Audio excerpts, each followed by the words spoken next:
नमस्कार, आप देख रहे हैं क्लीन न्यूज यूपी। मैं हूं आपके साथ वैशाली वर्मा और वक्त हो चला है उत्तर प्रदेश की 10 फटाफट बड़ी खबरों का।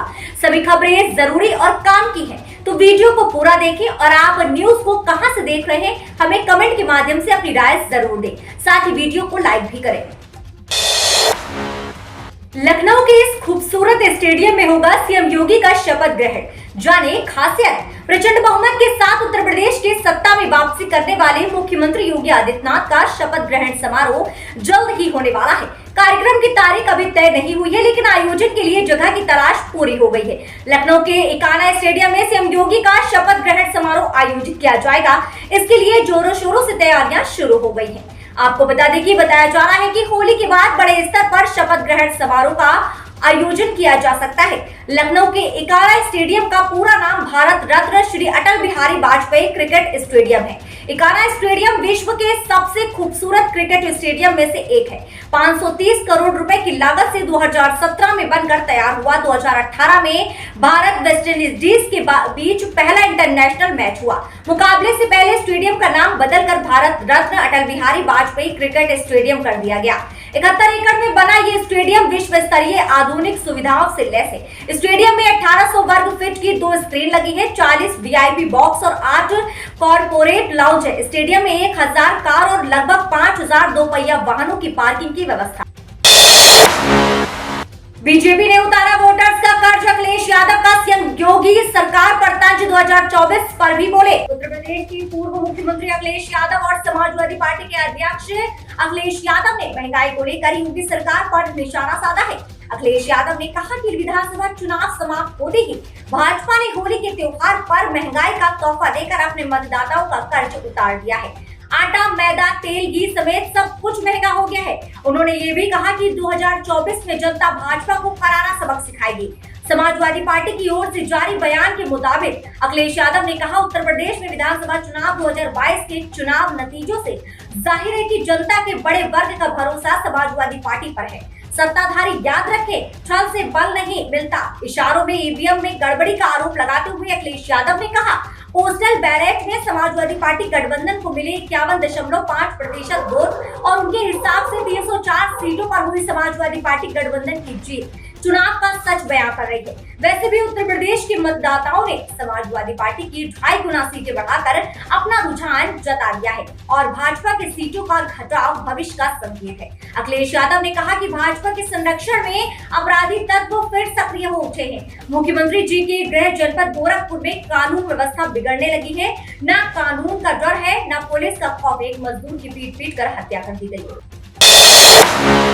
सीएम ने किया टीकाकरण बूथ का निरीक्षण। यूपी को लेकर कही ये बातें। पूरे देश के साथ उत्तर प्रदेश में भी आज से 12 से 14 साल के बच्चों को कोरोना से लड़ाई के लिए तैयार किया जा रहा है। आज सूबे के 84.40 लाख बच्चों को कोविड वैक्सीनेशन लगाई जा रही है। इसको लेकर सीएम योगी आदित्यनाथ लगातार एक्शन में है।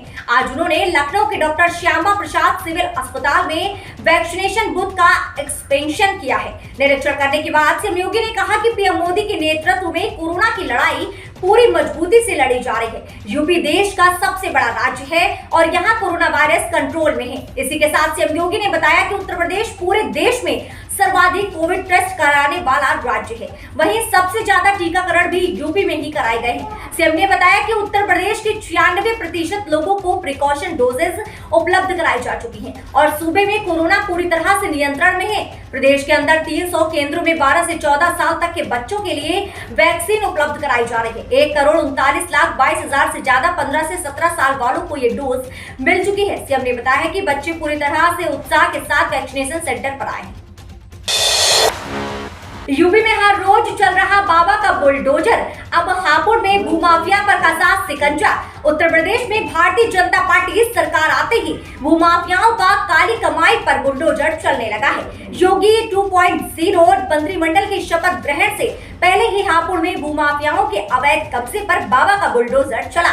इससे पहले मेरठ में फरार इनामी और कानपुर में अवैध निर्माण पर बुलडोजर चला था। अब हापुड़ के गढ़मुक्तेश्वर नगर पालिका परिषद की सरकारी जमीन पर भूमाफियाओं के अवैध कब्जे पर योगी सरकार का बुलडोजर चल गया है। दरअसल ब्रज घाट के महामृत्युंजय धाम व शनि मंदिर के पास नगर पालिका की भूमि पर पिछले कुछ महीनों से भूमाफियाओं ने अवैध तरीके से कब्जा कर रखा था। इसके बाद प्रशासन ने ब्रजघाट के महामृत्युंजय धाम व शनि मंदिर के पास नगरपालिका की जमीन को कब्जा मुक्त कराने की कार्यवाही शुरू कर दी। प्रदेश में फिर से योगी सरकार बनने के बाद से बुलडोजर चलने का सिलसिला जारी है। इससे पहले मेरठ में पुलिस कस्टडी से फरार 2.5 लाख के नामी बदन सिंह बद्दो के अवैध मार्केट पर बुलडोजर चला था। डिफेंस कॉरिडोर के लिए आईआईटी से बड़ा अनुबंध। योगी सरकार की परियोजना में अब तक 4000 करोड़ का निवेश। सेंटर फॉर एक्सीलेंस के रूप में आईआईटी कानपुर व आईआईटी बीएचयू अगले 3 वर्ष तक Uttar Pradesh express industrial development authority से जुड़े रहेंगे। डिफेंस कॉरिडोर परियोजना के लिए इन 3 संस्थाओं के बीच हुए अनुबंध की अवधि को 3 वर्ष तक के लिए बढ़ा दिया गया है। इस योजना के तहत इसमें ड्रोन, छोटे fighter plane, 360 degree moving fighter plane, communication system, wireless आदि तकनीकों को विकसित किया जाएगा। इस परियोजना में अब तक 4000 करोड़ रुपए का निवेश हो चुका है। गोमती नगर स्थित यूपीडा मुख्यालय में मंगलवार को यूपी डिफेंस इंडस्ट्रियल कॉरिडोर के लिए यूपीडा आईआईटी कानपुर और आईआईटी बीएचयू के बीच अनुबंध विस्तार हुआ। यह अनुबंध यूपीडा के मुख्य कार्यपालक अधिकारी अवनीश कुमार अवस्थी, आईआईटी कानपुर के निदेशक प्रोफेसर अभय करंदीकर और आईआईटी बीएचयू के निदेशक प्रोफेसर प्रमोद कुमार जैन की उपस्थिति में हुआ।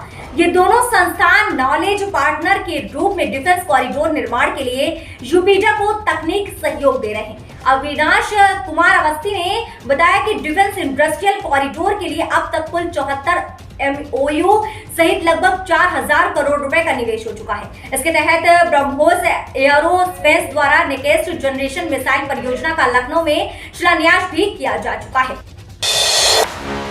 फ्री राशन देने का योगी सरकार बढ़ाएगी समय। जानिए कब तक मिलेगा गेहूं, चावल, चना, तेल और नमक। राज्य सरकार की मुफ्त राशन योजना के लिए खाद्य व रसद विभाग ने शासन को प्रस्ताव भेज दिया है। प्रधानमंत्री नरेंद्र मोदी व मुख्यमंत्री योगी आदित्यनाथ ने अपनी चुनावी रैलियों में फ्री राशन को बढ़ाने का ऐलान कर दिया है। राज्य सरकार इस योजना को लोकसभा चुनावी यानी 2024 तक बढ़ा सकती है। प्रदेश में लगभग 15 करोड़ लाभार्थी हैं। हालांकि भेजे गए प्रस्ताव में अवधि का कोई जिक्र नहीं है। ऐसे सरकार की मंशा पर छोड़ दिया गया है। प्रस्ताव में महंगाई के बढ़ने के कारण निःशुल्क राशन देने का जिक्र है। सूत्रों के मुताबिक सरकार में इस बात पर मंथन चल रहा है कि इस योजना को लोकसभा चुनाव तक बढ़ाया जाए। वहीं योजना को एक साथ न बढ़ाकर 2 से 3 चरणों में बढ़ाया जाए। फिलहाल माना जा रहा है कि 6 महीनों के लिए योजना का ऐलान किया जाएगा। इसमें केंद्र सरकार राष्ट्रीय खाद्य सुरक्षा कानून के तहत दिए जाने वाले राशन यानी गेहूं व चावल के अलावा 1 लीटर तेल, 1 किलो चना, नमक भी देगी। अभी तक राज्य सरकार ने दिसंबर से मार्च तक निःशुल्क राशन दिया है। इसमें अंत्योदय कार्ड धारकों को 35 किलो अनाज और पात्र गृहस्थी कार्ड धारकों को प्रति यूनिट 5 किलो यानी 3 किलो गेहूं व 2 किलो चावल दिया जाता है। इसके लिए कार्ड धारकों से 2 रुपए किलो गेहूं और 3 रुपए किलो चावल के लिए लिया जाता है। लेकिन अब राज्य सरकार इसका खर्चा खुद वहन करेगी। लंबी दूरी की ट्रेन यात्रा करने वालों के लिए अच्छी खबर, फिर एसी कोच में मिलेगा बेड रोल। पूर्वोत्तर रेलवे के वाराणसी मंडल प्रशासन 21 मार्च 2022 से चरणबद्ध तरीके से ट्रेनों में बेड रोल की बड़ी सुविधा बहाल करने का निर्णय लिया गया है। ये निर्णय रेल बोर्ड के दिशा निर्देश पर लिया जाना है। इससे दूर तक यात्रा करने वाले यात्री को बड़ी राहत मिलेगी। रेलवे ने जिन ट्रेनों में ये सुविधा शुरुआती चरण में शुरू करने का निर्णय लिया है उसमें मोहम्मदाबाद के यूसुफपुरी स्टेशन से गुजरने वाली सारनाथ एक्सप्रेस भी शामिल है। रेल मंत्रालय ने लंबी दूरी की ट्रेनों में फिर से यात्रियों को कंबल, चादर और तकिया की सुविधा बहाल करने के निर्णय के बाद वाराणसी मंडल से चलने वाली गाड़ियों में चरणबद्ध ढंग से बेड रोल की सुविधाएं देने की योजना पर काम कर रहा है। आपको बताते चले कि भारतीय रेलवे ने कोरोना महामारी की वजह से यात्रियों को मार्च 2020 से बेड रोल देना बंद कर दिया था। रेलवे प्रशासन की ओर से सभी ट्रेनों के वातानुकूलित बोगियों में बेड रोल, कंबल, तकिया और चादर की सुविधा उपलब्ध कराई जाती रही है। अब कोरोना के मामलों में गिरावट को देखते हुए रेलवे प्रशासन ने इस सुविधा को बहाल करने का निर्णय लिया है। प्रयागराज एयरपोर्ट से 28 मार्च से मिलेगी सुविधा। एलायंस एयरलाइंस व इंडिगो ने दी ये सुविधा। प्रयागराज से नई दिल्ली तक का हवाई सफर अब और आसान हो गया है। प्रयागराज से दोपहर में 2 और फ्लाइट शुरू होने जा रहे हैं। ये सुविधा 28 मार्च से अलायंस एयर और इंडिगो दे रही है। अलायंस एयर अभी सप्ताह में 3 दिन ये सुविधा देगी।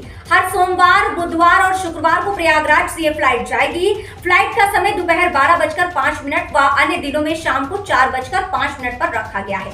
फ्लाइट 12:05 पर प्रयागराज एयरपोर्ट से उड़ान भरकर 1 घंटा 35 मिनट में दिल्ली पहुंचेगी। दिल्ली पहुंचने का समय 1:40 रखा गया है। प्रयागराज एयरपोर्ट अथॉरिटी के मुताबिक इंडिगो भी 27 मार्च से अपराह्न 12:40 पर प्रयागराज से दिल्ली के लिए उड़ान की सुविधा देगा।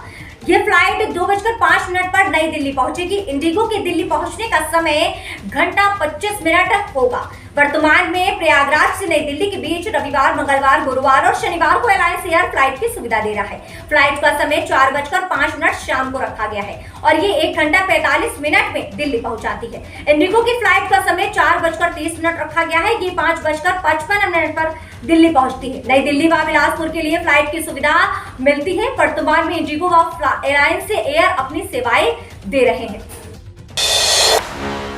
केंद्र को बड़ी राहत, सुप्रीम कोर्ट ने वन रैंक वन पेंशन मामले में बरकरार रखा सरकार का फैसला। वन रैंक वन पेंशन मामले में सुप्रीम कोर्ट ने केंद्र सरकार को बड़ी राहत दी है। कोर्ट ने वन रैंक वन पेंशन मामले में केंद्र सरकार के फैसले को बरकरार रखा है। दरअसल वन रैंक वन पेंशन की नीति के खिलाफ इंडियन एक्स सर्विसमैन मूवमेंट ने याचिका दाखिल की थी। इस पर जस्टिस डी.वाई. चंद्रचूड़ अध्यक्षता वाली बेंच ने कहा उसे ओआरओपी सिद्धांत और 7 नवंबर 2015 को जारी की गई अधिसूचना पर कोई संवैधानिक दोष नहीं मिला है।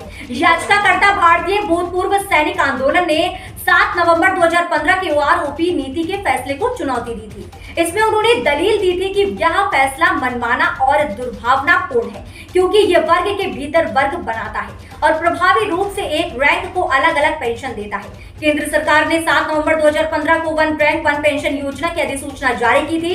इसमें कहा गया था कि योजना 1 जुलाई 2014 से प्रभावी मानी जाएगी। इंडियन एक्स सर्विसमैन मूवमेंट ने सुप्रीम कोर्ट में सेवानिवृत्त सैन्य कर्मियों की 5 साल में एक बार पेंशन की समीक्षा करने की सरकार की नीति को चुनौती दी है। ये केंद्र सरकार ने दायर हलफनामे में 2014 में संसद में वित्त मंत्री चिदंबरम बयान पर विसंगति का आरोप लगाया है। दूसरी ओर कैबिनेट सचिवालय ने 7 नवंबर 2015 को भारत सरकार 1961 के नियम 12 के तहत प्रधानमंत्री की मंजूरी से अवगत कराया है। देश में 30,000 के करीब आए सक्रिय मामले, संक्रमित मरीजों की संख्या लगातार कमी। देश में कोरोना वायरस से संक्रमित मरीजों की संख्या लगातार कम हो रही है। केंद्रीय स्वास्थ्य मंत्रालय की ओर से मंगलवार सुबह 8 बजे अपडेट किए गए आंकड़ों के मुताबिक बीते 24 घंटों में सक्रिय मामलों में 2251 की कमी आई है। वर्तमान में सक्रिय मामले 33,917 रह गए हैं। ये तो थी दिन भर की 10 फटाफट बड़ी खबरें। रोजाना ऐसे ही अपडेट रहने के लिए क्लीन न्यूज यूपी को सब्सक्राइब करें, बेल आइकन को जरूर दबाएं।